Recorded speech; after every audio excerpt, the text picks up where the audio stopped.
경제하는 사람들의 마음을 읽어보는 호모 이코노미쿠스입니다.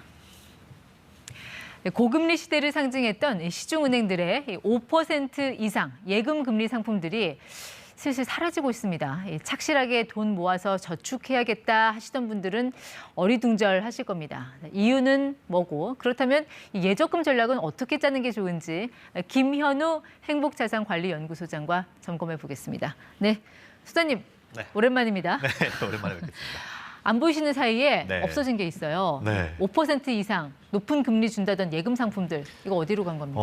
슬슬 사라지고 있죠. 그런데 그 이유가 금융당국이 좀 예금 금리 인상 좀 자제해라라는 요청을 내렸기 때문인데요.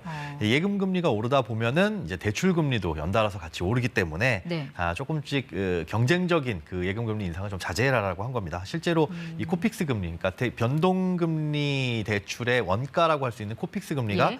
10월, 11월 거의 두 자릿수대로 이제 인상을 했거든요. 그러다 보니까 이렇게 예금 금리 많이 올리면 대출 금리 또 올라갈 거다 이런 걱정이 반영되어 있는 거죠. 그동안 주식 투자 안 하고 부동산 네. 투자 안 하고 예금으로 거기에 좀 돈을 모아가는 재미를 느꼈던 분들은 네. 지금이 어떻게 보면 위로의 시간이었는데 예금 그렇죠. 금리 좀 높게 준다고 해서 왜 대출 금리는 낮으면서 예금 금리만 그 손에 댑니까? 사실 뭐 대출 금리를 낮추는 것도 금융당국의 노력은 있었는데 그게 강제적으로 낮출 수는 없거든요. 왜냐하면 은행이 어디선가 자금을 조달하는 비용이 있는데 네. 그 밑으로 받아라라고는 할 수 없잖아요. 조금 전에 말씀드린 코픽스 금리가 지금 3.98%입니다. 예. 그러니까 대출 금리가 아무리 낮아져도 그거 밑으로 받게 되면 은행은 손해라는 건데 거기에 이제 가상 금리를 붙였을 때 네. 이 대출 금리가 형성되다 보니까 대출 금리 낮추는 게 한계가 있고 예금 금리라도 조금 낮춰가지고 네. 간접적으로 좀 끌어내리려고 하는 거죠. 그래서 효과가 있었어요? 지금 예금 금리 어느 정도까지 내려왔어요? 예금 금리가 그래도 이제 주춤하는 모습을 보이고 있었습니다. 뭐 10월, 11월에 많이 올랐는데 지금 최근에 보면은 이제 시중은행의 금리가 이렇게 나오고 있습니다. 오자가 없어졌네요. 네, 기본 금리라고 하는 거는 이제 아무런 우대 금리를 못 받았을 때 금리인데 뭐 0%대도 있고 뭐 높으면 4%까지 있죠.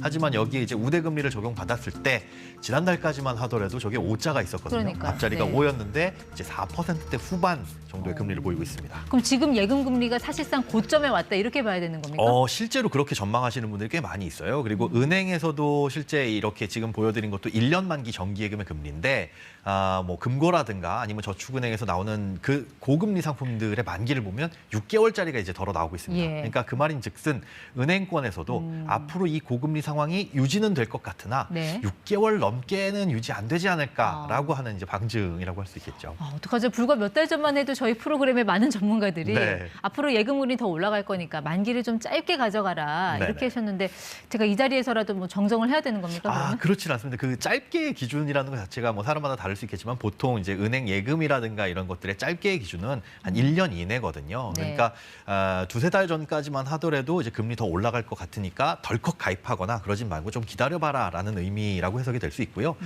지금 같은 시기에는 이제 뭐 어떻게 보면은 금리가 거의 고점 아니냐라고 네. 바라보시는 분들이 많이 있기 때문에 지금과 그때는 조금 더 달라졌다고 볼 수 있습니다. 이제 금리 그 몇 퍼센트 조금 더 받겠다고 왜 이 은행 저 은행 다니면서 여기 돈 맡겼다가 저기 돈 맡겼다가 했던 그 금리 노마드족들이 있었잖아요. 네네. 이분들 이제 어떻게 해야 됩니까? 이제는 여기 갔다가 저기 갔다 하지 마시고 한 곳에 좀 정착을 하실 시기가 아닌가 싶습니다. 어디에 정착해요?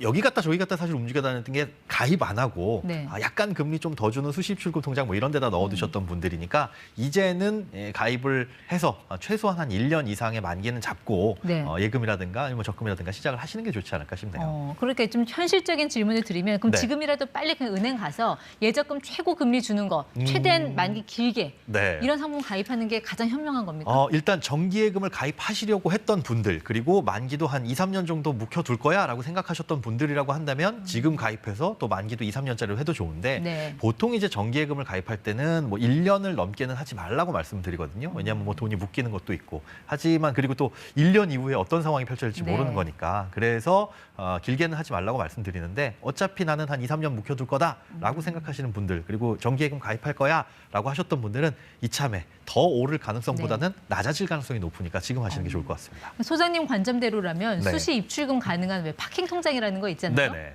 일복리 적용해주는. 그렇죠. 이거는 하면 안 되는 거네요. 지금은 사실 파킹 통장에 돈을 넣어두면 조금 아깝습니다. 그 금리 자체도 낮을 뿐더러 그리고 파킹 통장보다는 보통 이제 대응되는 게 CMA 통장이라고 있죠. 증권사에 뭐 일일 하루마다 이제 이자를 지급해 주는 상품인데 파킹 통장 금리보다 CMA 발행업용 CMA 금리가 한 1%포인트 정도 더 높아요. 그러니까 지금 파킹 통장에 돈을 두신 분들은 네. 증권사의 CMA 통장 개설하셔가지고 그쪽으로 옮겨두시는 게 훨씬 더 유리합니다. 이제 예금 상품에 투자를 한다고 해도 네. 지금의 물가 그 이상의 이자를 줘야 사실 저한테 남는 거잖아요. 그렇죠. 이 물가를 이기는 예금 상품이 제가 봤을 때는 쉽게 나오지 않을 것 같은데 그렇습니다. 지금 분위기라면. 예, 예. 네. 지금 사실 고금리여서 야 이렇게 높은 금리로 계속 이자 받으면 좋겠다라고 생각될 뿐이지 사실 물가 상승을 이길 수 있을 만한 예적금 저축 상품은 없거든요. 네. 그러니까 저축이라는 게 원금 손실의 위험은 없으면서 이자를 받는 상품이기 때문에 저축을 통해서 물가 상승을 극복한다라고 하는 생각은 조금 욕심일 수 있습니다. 네. 그러니까 그런 것들은 버려두시는 게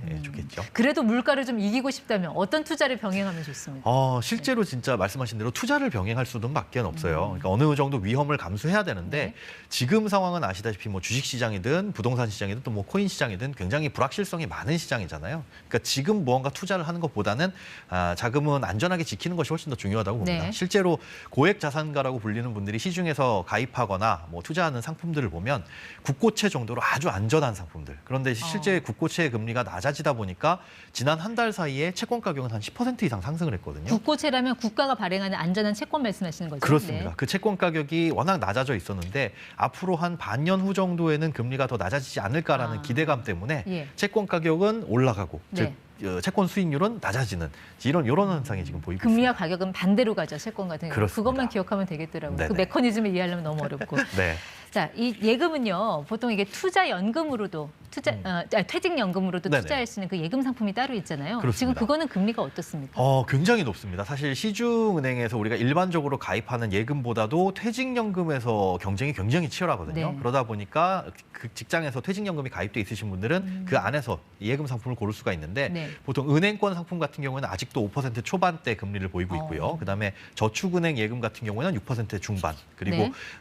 증권사에서 내놓는 ELB라는 원리금 보장형 상품이 있습니다. 예. 이거 같은 경우에는 6% 중반에서 7%까지 나오고 있으니까 퇴직연금 약간 잊고 네. 계셨던 분들은 여기 또 들어가셔가지고 상품 한 번씩 갈아타는 것도 좋을 것 같습니다. 일반 예금 상품하고 퇴직연금 상품하고 이게 금리가 다 다르고 은행들마다 또 다 다르고 네, 이거 한눈에 좀 다 비교할 수 있는 방법은 뭐가 있습니까? 퇴직연금 같은 경우에는 퇴직연금 통합연금 포털이라고 있습니다. 이 통합연금 포털에 가면 수수료라든가 금리 다 비교할 수 있고요. 그리고 일반 예금 상품은 금융감독원에서 운영하는 파인이라는 사이트 여기 들어가시면 뭐 예금과 적금 그리고 만기 그리고 은행과 저축은행 다 비교를 해볼 수 있으니까 네.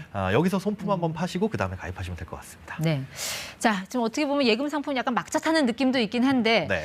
내가 예금 상품 들어서 손해 보지 않으려면 어떤 걸 좀 체크 포인트로 활용하면 좋습니까? 일단 최고 금리만 보실 게 아니라 그 각종 우대 금리 요건이 까다롭게 되어 있지는 않은지를 살펴보셔야 돼요. 그러니까 뭐 최고 5.5% 드립니다라고 했는데 신용카드를 새로 만들어야 된다거나 아니면 뭐 연간 얼마 이상을 써야 된다거나 이런 요건들이 붙어 있으면 그거 충족하는 게 더 어려우니까 그런 요건들을 세부적으로 따져보시고 네. 그냥 편안하게 가입할 수 있고 통상적으로 많이 주는 금리가 어디 주는지 이런 것들 체크해 보시면 될 것 같습니다. 네, 지금까지 듣도록 하겠습니다. 이티 호모 이코노미크스 김현우 소장과 함께했습니다. 고맙습니다. 네, 고맙습니다.